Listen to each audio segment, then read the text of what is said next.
Hi നമസ്കാരം, ദാസേനാണ് തൃശ്ശൂരിൽ നിന്ന്. അപ്പോൾ ദുൽഖർ സൽമാൻ തൻ്റെ ഫേസ്ബുക്കിൽ ഒരു പോസ്റ്റ് ഇട്ടിട്ടുണ്ട്. താങ്ക്സ് പറഞ്ഞിട്ടാണ്. ഇത്രയും വർഷം 2018 മുതൽ അദ്ദേഹത്തിൻ്റെ തെലുങ്ക് സിനിമകൾ ഉണ്ട്. അപ്പോൾ ആദ്യത്തെ സിനിമ മഹാനടി എന്ന സിനിമ 2018 ഏറ്റവും നല്ല സിനിമയിൽ തിരഞ്ഞെടുത്തു തെലുങ്കിൽ. പിന്നീട് അദ്ദേഹത്തിൻ്റെ സീതാരാമൻ എന്ന സിനിമ ഏറ്റവും നല്ല സിനിമയിൽ തിരഞ്ഞെടുത്തു. ഈ വർഷം മൂന്നാം സ്ഥാനത്ത് ഏറ്റവും നല്ല തേർഡ് ബെസ്റ്റ് ഫിലിം എന്നുള്ള അവാർഡ് ലക്കി ഭാസ്കർ കിട്ടി. കൂടാതെ സ്പെഷ്യൽ ജൂറി അവാർഡും ദുൽഖർ സൽമാൻ കിട്ടി. അങ്ങനെ ഗ്രാറ്റിറ്റ്യൂഡ്, അതായത് നന്ദി അറിയിച്ചുകൊണ്ടുള്ള ഒരു വീഡിയോ ആണ്, ഒരു പോസ്റ്ററാണ് ദുൽഖർ സൽമാൻ തൻ്റെ ഫേസ്ബുക്ക് പോസ്റ്റ് ചെയ്തിട്ടുള്ളത്. അതിൽ അവിടെയുള്ള പലരെയും ആൾ നന്ദിപൂർവ്വം സ്മരിക്കുന്നുണ്ട്. അതുപോലെ തന്നെ തെലങ്കാനയുടെ ചീഫ് മിനിസ്റ്ററെ പ്രത്യേകം പരാമർശിക്കുന്നുണ്ട്.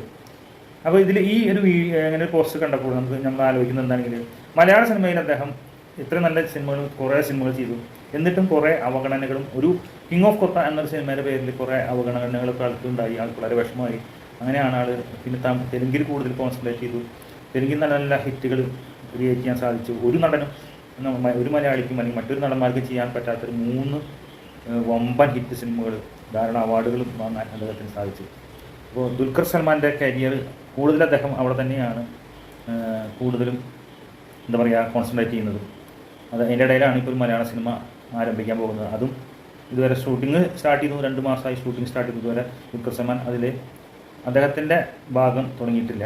ഹൈദരാബാദിലേക്ക് ഷിഫ്റ്റ് ചെയ്തു സിനിമ, എങ്കിലും അദ്ദേഹത്തിൻ്റെ സീനുകൾ ആരംഭിച്ചിട്ടില്ല. അപ്പോൾ ഇവിടെയുള്ള ആളുകൾ ഇങ്ങനെ കുറ്റം പറഞ്ഞ് നടക്കുകയാണ്.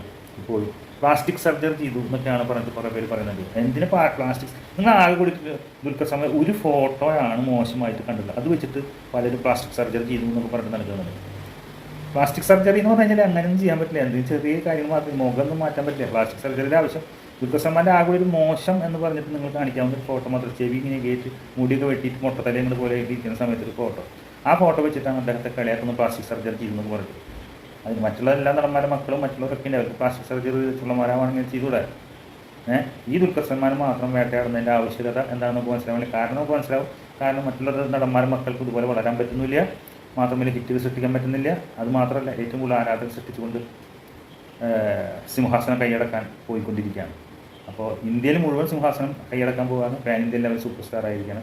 അദ്ദേഹത്തിനെ ഇപ്പം ഞാനൊരു ഫേസ്ബുക്കിൽ പോസ്റ്റ് കണ്ടപ്പോൾ ഇപ്പോൾ ഇങ്ങനെ വീഡിയോ ചെയ്യാമെന്ന് തോന്നി. അതുകൊണ്ട് മാത്രം ചെയ്താണ്. ആർക്കും വിഷമം തോന്നിയിട്ട് കാര്യമില്ല. അദ്ദേഹത്തിൻ്റെ പുതിയ സിനിമയായിട്ടുള്ള ഈ പറഞ്ഞ പോലെ തമിഴ് സിനിമ കാന്ത വരുന്നുണ്ട്, ആകാശലോകധാര എന്ന തെലുങ്ക് സിനിമ വരുന്നുണ്ട്, മലയാളത്തിൽ ഐ ആം ഗെയിം എന്ന സിനിമ വരുന്നുണ്ട്, ധാരാളം സിനിമ വരുന്നു. നിങ്ങളൊക്കെ പലരുടെയും ഇവിടെ കുരുപൊട്ടും.